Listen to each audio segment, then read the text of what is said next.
And what I'm here to do today is to announce the results of the exercise with a £350 million investment by EPSRC in 72 new centres for doctoral training at 24 universities with over 1,000 partners from industry and the public sector. When people said, as we've heard in the introduction, I was going to announce the result, don't worry, I'm not going to read out each one of the 72 successful centres. I think you've got a briefing document with that contained within it. That would be too much to ask of you first thing in the morning. But let me just briefly say a few things about this programme. First of all, it really is part of our national strategic focus on skills. And you've heard from Rosalind the kind of skills that young people are developing. And of course, research skills matter, but also the teamworking skills, the communication skills, the exposure to direct business experience, puts all that together and makes CDTs particularly valuable.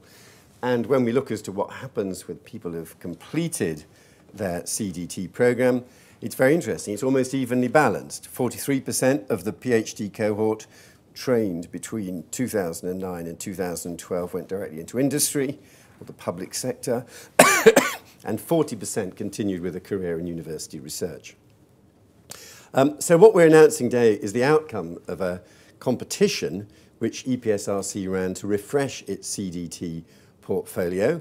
I announced the launch of the competition back in January, and as you've heard, we've had a very careful process since then, in which, first of all, stakeholders advised on the priority research areas for the call, and then, of course, a rigorous process of peer review to decide on the successful CDTs. And I'm very grateful to Professor Sir Keith Burnett for what he did in chairing what was clearly a very ambitious exercise. And the sectors that have been identified really do cut across many of our highest priorities as part of our industrial strategy, and particularly the 8 great technologies that I have identified before. And let me give you examples of some of the successful projects in the area of advanced materials. The universities of Cambridge and Manchester, their students will be able to study the science, applications and technology of graphene to build on the UK's research advantage and turn it into competitive advantage. And I think we have representatives of that project here today. In robotics and autonomous systems, the Bristol Robotics Lab will focus on the intelligent interaction between robots, their surroundings and people. And again, I know that I saw Chris Mellowish earlier. They are represented here today. We're going to have 2 CDTs at Imperial College London and the University of Bristol, training the next generation of scientists and engineers in quantum technologies. We've got in maths and chemistry and data science, renewed funding for the excellent chemical synthesis CDT at the University of Bristol, which I visited last year, led by Professor Kevin Booker-Milburn, who is here today. We've got the CDT My Life in Data, linked to a major research hub for the Research Council's Digital Economy programme based in Nottingham.